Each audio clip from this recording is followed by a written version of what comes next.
Matthew 7, verses 1 to 6. Judging. Our feature word in this section is number 5273, hypocrite, and the Greek featured parts of speech are the pronouns. I'm on the Oregon coast here, and it's in the winter still, and we're going through a storm right now. The winds are blowing, and my roof is a metal roof, and so if you hear any kind of a banging or noise in the background, it's not somebody trying to get out or my dog. I don't have a dog. It's the wind blowing against the roof. It begins in 1, me krinete, judge not. Ena me krithite, that you should not be judged. Now, a lot of people use that, just pick that one verse, and they'll say, don't judge me, brother. That's Bible says not to judge somebody.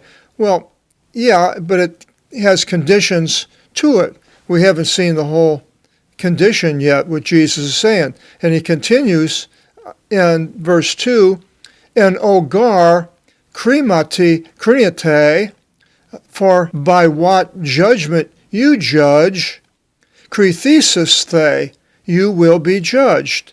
So however we judge somebody else, we're going to be judged. K-N-O metro metrite, and by what measure you measure. If you're setting the goal low, then, but yet somebody else, you put them at a different level, they have to be better, but your goal is lower, then that's not right, because it says it will be measured back to you by God, I would suppose it's talking about here. There's our first pronoun, emin, which is second person plural. All the orange ones are second person, and the brown is third person. I think we have one in the section here. So by what measure you measure, it will be measured back. Now, judging. Judge not, that you should not be judged. Now, the judging that I see here, he's talking about judging with condemnation, judging somebody else with condemnation. And if you're doing that, and they are worthy of it, and you're not doing it, but they're doing something bad or evil or wrong, your child or whoever, well, that's a different story. But his condition is if you're doing it. If you're judging something for its quality, that's fine. Or a person, is that person good for my daughter to go out with or not? That's not the same type of judgment. You're not judging to condemn the person. Or judging the evil actions, like I said, or judging which way to go. If I should go you're thinking, should I go right or left? And sort of, it's a way of judging, I suppose, making a choice in judging. There's a choice to be made.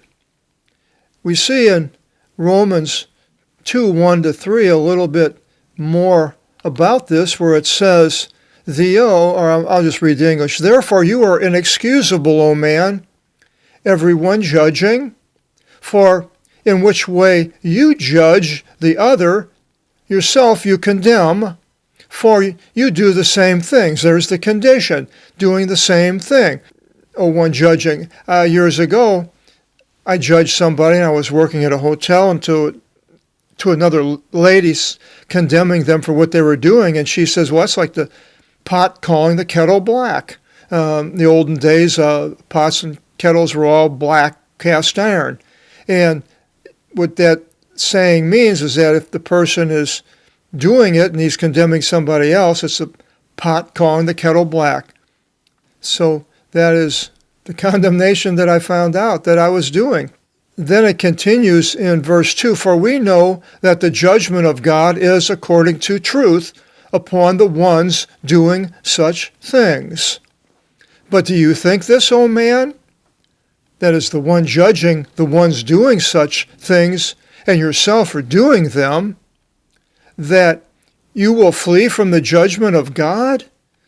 No. So if we're doing something and we're telling somebody else they shouldn't do it and condemning them, now, if somebody's doing something and you're doing it, but you say, well, I'm doing the same thing as you are, we need help, something like that.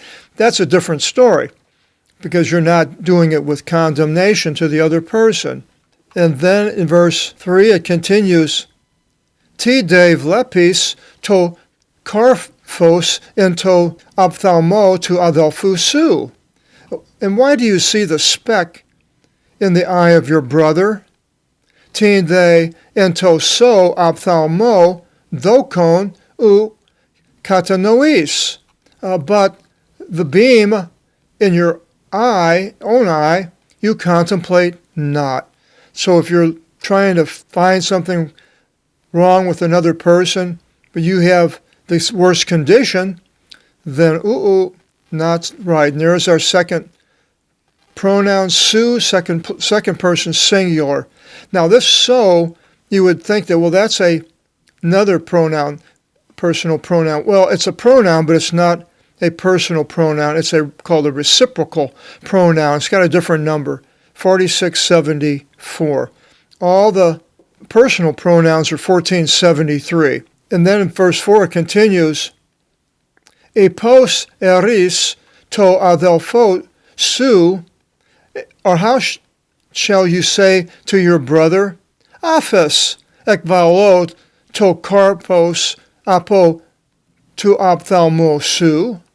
Allow me to cast out the speck from your eye, ke idu idokos into ophthalmo su, and behold, the beam is in your eye, su.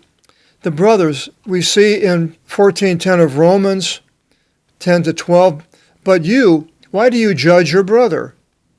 Or also, why do you treat with contempt your brother? For all of us shall stand before the rostrum of the Christ. For it has been written, As I live, says the Lord, that every knee shall bend to me, and every tongue shall make acknowledgement to God. So each of us concerning himself shall give account to God. So judging a brother, I've been judged. Had a man come and his wife and judged me for not obeying the Sabbath. They were Sabbatarians, although they were judging me on false pretenses because they weren't really following the Sabbath, because the Sabbath has to do with Israel, the borders of Israel, when the sun comes up and when the sun goes down. And they even have candles in the United States that you burn for that period of time, and it has a calendar that tells you what time you light the candle. So you know that whole period of time is the Sabbath until the candle goes out, and then that'll be over. Well, these people didn't have that. They're saying Sabbath is a Saturday. Well, that is not the same time in Israel. So they're condemning somebody else where themselves they're not even obeying what they shouldn't be obeying anyway. They're not even Jews. It continues then in verse 5, Hypocrita, ek vale proton ten dokon ek to ophthalmo su. Hypocrite, cast out first the beam from out of your eye. Hypocrite. Now that was our key word. We see in Matthew 15:7, it says, hypocrites, as Jesus says, well, Isaiah prophesied concerning you. So Jesus is condemning the hypocrites and the Pharisees being hypocrites because they were doing what they were telling other people not to do, making it miserable for them to follow the things of God. And then later he says in Luke 13:15, hypocrite, each of you in the Sabbath, does he not untie his ox or donkey from the stable? And having taken it away, he waters it. They were condemning him for healing on the Sabbath. But yet they helped their animals. So the hypocrite, we all have been hypocrites at one time or another, I believe. I don't think any of us are immune to that infirmity, I suppose you want to call it. It's something that we all can fall into very easily. I was in a health food store a while back, and there was a person in there that was talking to me and condemning people that smoked cigarettes because the smoke would go in his face, and he didn't like it. Well, I can understand that. I wouldn't like that either. But then I'm thinking, I said, well, how did you get here? And he says, well, I drove. And I said, well, your car is putting out 1,000 times more noxious fumes than that other person's cigarette. People can smell it. So why aren't you against people driving? And why are you driving? So that's a sort of a hypocrisy, I think. And we can be doing a lot of things like that. We see somebody doing it, but then again, we have to look at ourselves. Am I doing the same thing? Something you have to look in a mirror, and then whenever you condemn somebody, then, am I doing that myself? And then maybe I need to change my actions. In verse 6, he changes the subject a little bit. And he says, "Mi thote to agion tis kisi." You should not give the holy to the dogs. "Mi they valite tus margaritas Simon emprosten ton hieron." Nor should you throw your pearls, you being plural, second person, before the swine. And this pearls, to me, it's more of a warning more than anything, because he'll say what's going to happen to you. It's not so much that you're putting your pearls before swine. If you have somebody that comes to you and he's an evil, bad person, unbeliever, or a blasphemer, whatever, and you want to tell him about Jesus, well, I don't think he's not condemning a person for doing that.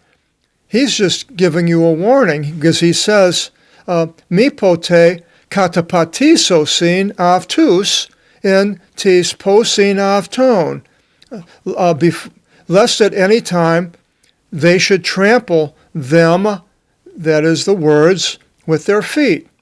"Ke strafentes rixosin imas," and having turned should tear you.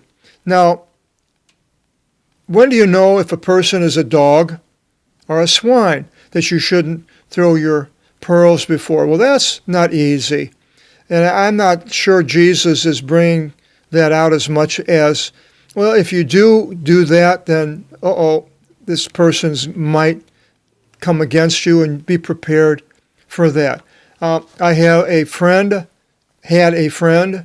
that came and visited me quite often, but whenever he did, generally leaving with a bad attitude for himself towards me. The last time he cursed me out, and that's the last I've seen of him. But over the years, I've told him about Jesus, and I started catching on to, basically, he's coming to me because he doesn't believe anything. He, considers himself an atheist and all kinds of negative things, and he's coming to me to hear me say these things, and then he laughs at my face. Like, what a ridiculous person you are, and he laughs in my face. And then I say something, and then he leaves, and mad, and really bad. And so now, the last time he left, I'm hoping he doesn't come back, because he's not open to hearing the pearls that I have. I had another man once. His wife was a wonderful Christian woman, but he was an unbeliever. And I saw him once, and I was going to started to say something about going to church or God, and he looked at me and he says, "Please keep your good things to yourself." Well, at least he didn't turn around and tear me apart like this other person had been done so many times. But the warning that Jesus is giving is that lest at any time they should trample your good words with their feet, and having turned should tear you. So be careful of when you are witnessing to other people, that some people may become physical. Oh, another story I had. I was up in a room in a coffee shop where they had entertainment, and I was sitting at this table, and a man and a woman came in. They were just coming from a writers' convention and writers' club, and this man, he knew what I was doing, what I did with the Bible, but he's not a believer at all. But yet he would talk to me somewhat, and the other woman didn't know who I was. So he comes over and he sits down, and she sits down, not knowing me from anything. And so he says, "Oh, I got to go get something to drink or whatever." So he goes, and the lady's sitting there, and she says, I think he mentioned I was writing. She says, "What do you write?" I said, "Well, I'm a Bible translator." She looked at me and she says, I'm not going to sit with anybody that believes that BS. And she gets up and walks off. And so I didn't even give her a pearl, hardly. All I said was I was a Bible translator. And she got up and took off. So these things are going to happen. Next section. Ask, seek, and knock.